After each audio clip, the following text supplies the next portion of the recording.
Hello, CD again. Welcome back to Truth Matters via my auto today.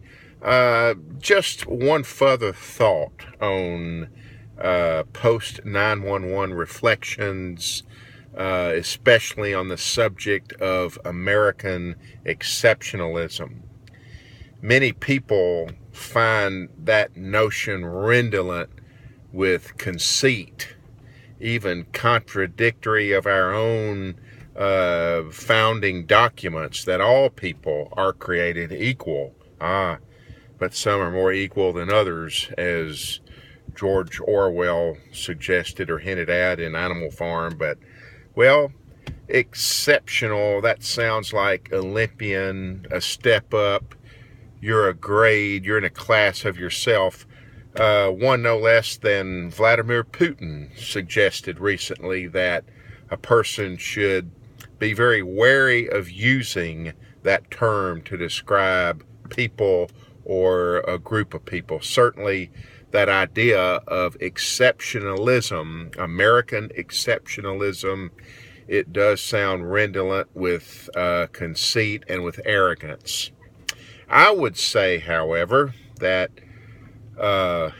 interestingly enough, Putin's warning about a group of people so deigning themselves as exceptional is precisely what Paul is saying in Romans chapter 10 and chapter 11, as he warned Israel and he warned Christians not to think that they were it because they had been grafted into the root of the tree that Israel had been, of God's chosen people, his exceptional people.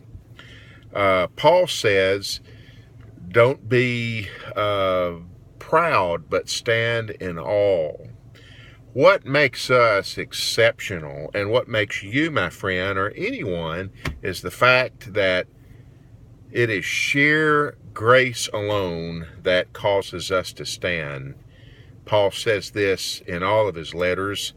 A friend of mine who taught Paul sums up Paul's teaching, and I've used this often when I taught Paul at college. I like to say Paul would say all of his theology, if you can brag about it, it ain't grace. That pretty well sums Paul up. Philippians, Romans, Corinthians. What makes us exceptional is the grace of God.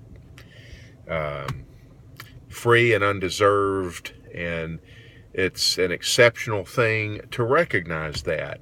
It is humility, not arrogance, to recognize that we are saved, that we have made the mark, we are acquitted, we are counted worthy, we are exceptional only because of God's grace. Philippians 4:13, maybe my favorite verse. I can do all things through Christ who strengthens me. A corollary to that might be John chapter 15 and verse 5, I believe. For apart from me, you can do nothing. What a horrible thing it is to be graceless, to be bereft of God's grace. But we are all exceptional people. Putin, Russians, people everywhere who recognize God's grace and who work with it. As a proud Wesleyan, a follower of John Wesley, I believe we have a choice to work with God. I believe God says to all of us, work with me here. Too often, I know I do just the opposite. I work against him. Think about those things. What is it that makes us exceptional? What makes you exceptional, my friend? I would say, Brother Paul would say, don't boast, don't be proud, but stand in awe. Paul says that to the Romans, and I think he says it to us as well. Go out there and be exceptional. Thanks.